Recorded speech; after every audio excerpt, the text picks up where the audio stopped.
इधर लिसा एक लाश के गले से लॉकेट निकालती है। खोलने पर उसमें एक पुरुष और एक महिला की तस्वीर होती है, शायद उस छोटी लड़की के माता पिता। तभी लड़की उसके पीछे प्रकट होती है। वह दुश्मन जैसी नहीं लगती। लिसा उसे लॉकेट लौटाने लगती है। लड़की बताती है कि जहाज के यात्री और बाकी लोग इस जहाज पर फंसे हुए हैं क्योंकि मौत अभी अपना काम पूरा नहीं कर पाई है। जैसे ही वह अपना लक्ष्य पूरा कर लेगी, सबको ले जाया जाएगा। लेकिन इससे पहले कि वह और कुछ कह पाती, कमरे में हलचल होने लगती है। कोई अदृश्य शक्ति उसे सच्चाई बताने से रोक रही थी। लड़की लिसा से कहती है कि अभी मौका है, तुरंत यहाँ से चली जाओ, और पलक झपकते ही वह गायब हो जाती है। यहीं पर यह रहस्यमयी घटनाओं का सिलसिला और भी खतरनाक मोड़ लेने वाला था। इसी दौरान लिसा को मोफी की चीख सुनाई देती है। शायद ज्यादा डर और सदमे की वजह से उसे पहले से मरे हुए आवेई का चेहरा दिखाई देने लगता है। उसके दिल का अपराध बोध कई गुना बढ़ जाता है। सीन बदलता है। लिसा मोफी को ढूंढ लेती है, लेकिन अजीब बात यह है कि मोफी की नजरों में लिसा एक डरावनी परछाई बन चुकी है। उसके हाथ की टॉर्च भी मोफी को एक खतरनाक चाकू की तरह दिखाई देती है। हालात इतने बिगड़ जाते हैं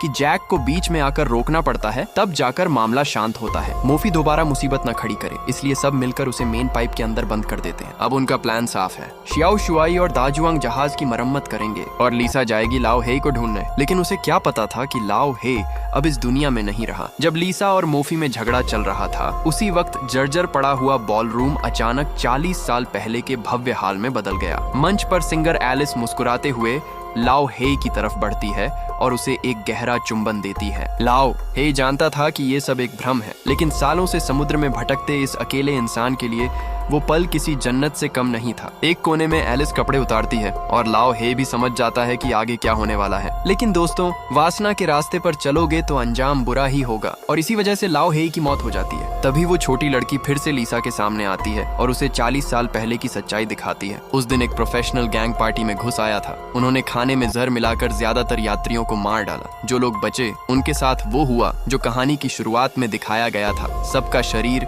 बीच से 2 हिस्सों में कट गया। वो मासूम लड़की भी नहीं बच पाई और बाद में उसे उसके ही कमरे में फांसी पर लटका दिया गया। इन सब का मकसद था जहाज में रखा अरबों का सोना। जब उन्हें सोना मिल गया तो एलिस ने अपनी खूबसूरती से गैंग लीडर को फंसा लिया। उसने अपने ही साथियों को मरवा दिया और एलिस के साथ भागने का प्लान बनाया। लेकिन उसे क्या पता था, एलिस का असली पार्टनर कोई और था। और सबसे बड़ा झटका तब लगा जब पता चला कि इस पूरे खेल का असली मास्टरमाइंड जैक ही था। लिसा को सब समझ आ गया। जैक एक एक करके सबको खत्म कर रहा है। वो शियाओ शुआई को चेतावनी देती है कि जैक से सावधान रहे, लेकिन तभी जैक सामने आ जाता है। लिसा खुलकर उसका नाम नहीं लेती, बस दोनों को वहीं रुकने के लिए कहती है और शियाओ शुआई को एक असली बंदूक दे देती है। अब लिसा का अगला मिशन है दाजुआंग को ढूंढना। लेकिन जब वो लीक होते कमरे में पहुंचती है तो पानी खून की तरह लाल दिखाई देता है। दाजुआंग भी मर चुका था। असल में मरम्मत के दौरान पंप मशीन